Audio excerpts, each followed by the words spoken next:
Everyone, কেমন আছো? I hope তোমরা সকলেই ভালো আছো। তো চলো একটি নতুন ভ্লগ নিয়ে তোমাদের সঙ্গে চলে এসেছি। তো দেখো, সকালে আমরা ঘুম থেকে ওঠার পর ফ্রেশ হয়ে একটু করে ফল খেয়েছিলাম। আর এই যে দেখো, আমাদের বাড়ির বাগানের ফুলগুলি কি সুন্দর ফুটেছে। তোমরা কি এর নাম বলতে পারবে? যদি তোমরা এর নাম জেনে থাকো আমাকে অবশ্যই কমেন্টসে জানিও। তো চলো, আজকে যেহেতু বড়মশাই দুদিন আগে এসেছে, তো ওর জন্য একটু লুচি বানিয়েছিলাম। তো ভাবলাম যে একটু ফুলকো লুচি বানাবো। তো হ্যাঁ, লুচিগুলো ফুলেওছে, এটা একটু কম ফুলেছে, কিন্তু বেশ লুচিগুলো খুব খেতে ভালো হয়েছিল আর কি। বেশ ক্রিস্পি, আবার একটু হালকা সফট সফট, সব মিশিয়ে আর কি। তো দেখতেই পাচ্ছ এখানে একেবারে লুচি মানে আমাদের জন্য আর কি। তো এই ভ্লগটা শুরু করেছি মূলত আমি শুক্রবার থেকে শুরু করেছি। তো আজকে দুদিনের ক্লিপস নিয়েই তোমাদের সঙ্গে এটা পেশ করছি, যাকে বলে এক কথায়। তো দেখো, এখানে এক চুবড়ি লুচি ভাজা হয়ে গিয়েছে। এবার চলো আমার বরকে খেতে দিয়ে দিই। তো ওকে খেতে দিয়েছিলাম, এই রান্না করেছিলাম চিকেন আলু দিয়ে, একটু বেশ মানে কষা নয় ঠিক, একটু ঝোল ঝোল, যেন চুবিয়ে চুবিয়ে খেতে পারে। আর তার সঙ্গে ছিল কালো মিষ্টি, আর তার সঙ্গে তো আম তো এখন থাকবেই। তো এইগুলোই খাওয়া হয়েছিল আর কি। তো খেতে বেশ সব মিলিয়ে আমাদের যে ব্রেকফাস্ট, যেটা ভালো হয়েছিল। আর তারপরে পরে একটু রেস্ট করে আমাদের দুপুরের খাবারটা, মানে যাকে বলে লাঞ্চ, সেটা আমরা করে নিয়েছিলাম। একটু সাদামাটাই লাঞ্চ করেছিলাম, যেহেতু আমরা খেয়েছিলাম লুচি। তো ইতিমধ্যে কি হলো, আমার একটা পার্সেল চলে এসেছিলো। তো এই যে একটা ট্রাইপড স্ট্যান্ড এসেছে আর কি। তো দেখতেই পাচ্ছ, এটা এটা আমি ফ্লিপকার্ট থেকে অর্ডার করেছিলাম।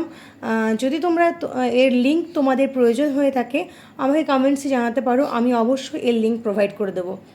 আর এটা বেশ ভালো। আমি নতুন তো এসেছে, এবার ইউজ করি, তারপরে এর রিভিউ দেবো।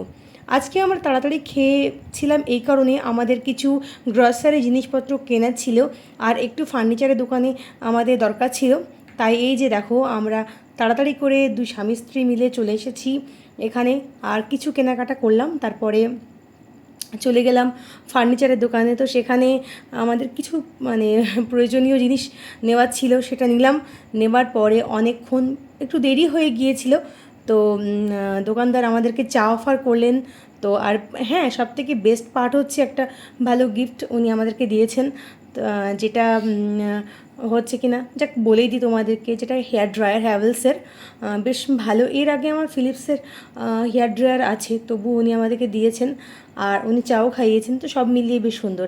যাই হোক, ওখানে রাত একটু যেহেতু হয়েছিল, তারপরেও আমরা মানে ওখানে আর বেশিক্ষণ না দাঁড়িয়ে তাড়াতাড়ি করে আমরা আমাদের বাড়ি চলে এলাম। তো তোমরা দেখতেই পেলে। আর আমি একটা আমার মায়ের শাড়ি পরে গিয়েছিলাম, যার বয়স অ্যাপ্রক্স প্রায় 20 বছরের বেশি বেশি হবে শাড়িগুলো। জানিও তোমরা কমেন্টসে কেমন লাগে। আর আজকে এটা ছিল শুক্রবারের, আর সেই দিন এসে এতটাই টায়ার্ড ছিলাম, কোনো রকম ভ্লগ নিতে পারিনি। আর আজকে হলো স্যাটারডে, মানে প্রায় শেষ হতে চলেছে। তো যাই হোক না কেন, সকালটাও ঠিক অ্যাজ ইউজুয়াল যেমন আমরা শুরু করে থাকি সেইভাবে আজকেও, মানে অন্যথা কিছু হয়নি, ফল দিয়েই শুরু করেছিলাম এই আর কি। তারপর দেখো, আমি আমার মাকে একটু হেল্প করছিলাম কাজে, বিভিন্ন কাজে। সকালে উঠে মূলত একটু কাজে হেল্প করলে নিজেরও ভালো লাগে, মায়েরও একটু হেল্প হয়ে যায়। তো এগুলো ভালো জিনিস, আর আমি মূলত এটা করার চেষ্টা করি প্রতিনিয়ত। যাই হোক না কেন, দেখতেই পাচ্ছি আমার বর বসে বসে এখানে খাওয়া দাওয়া করছে, আর আমরা একসঙ্গে সবাই মিলে চা খাবো। তো সেই সব মানে কি জোগাড় জানতি যাকে বলে, সেগুলোই হচ্ছিল আর কি। আর এই যে বড় বড় দানিগুলো, দানি বলবো না কি বলবো, এখানে ফুল গাছ লাগানো হবে। আর এখানে দেখো ডিম সিদ্ধ হয়েছে, সেটা ঘরে নিয়ে যাচ্ছি। আর এত গরম পড়েছে তার বলার নেই।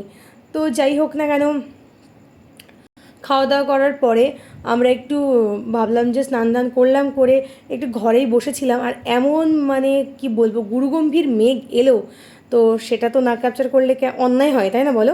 যাই হোক না কেন, আমরা আজকে আবার একটু বাইরে বেরিয়েছিলাম। একটু সন্ধ্যার দিকে আমার এক দিদির বাড়ি গেছিলাম একটু বেড়াতে, তারা আমাদেরকে নিমন্ত্রণ করেছিল। তো সেখানে গেছিলাম, কিছুই না, জাস্ট সন্ধ্যাবেলা একটু চা চা খেতে গেছিলাম, তো আর একটু গল্পগুজব করতে। তো ওখানে গেলাম, অন্ধকার হয়ে গিয়েছিল মেঘের পরে, যেহেতু বৃষ্টি হয়েছিল, আকাশটা বেশ শান্ত ছিল, পরিবেশটা খুব মনোরম ছিল, সব মিলিয়ে বেশ একেবারে যাকে বলে সুন্দর।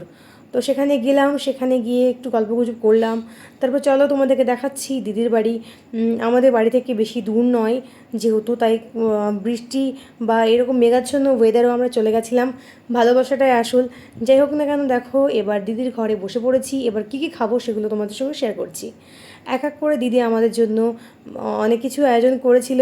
তো প্রথমেই যেহেতু আমরা সন্ধ্যার দিকে গেছি, আমরা মানে রাতে খাবো না এটাই বলেই গিয়েছিলাম। তো যাই হোক না কেন, এই যে চলে এলো এক এক করে ডিম, মিষ্টি, ফলারি অনেক কিছু। তো এগুলো আমরা খেলাম, খাওয়া দাওয়া করতে করতে গল্পগুজব সবটাই করলাম।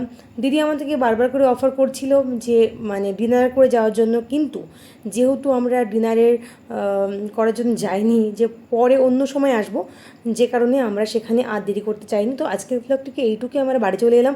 ভালো লাগলে একটা লাইক করো।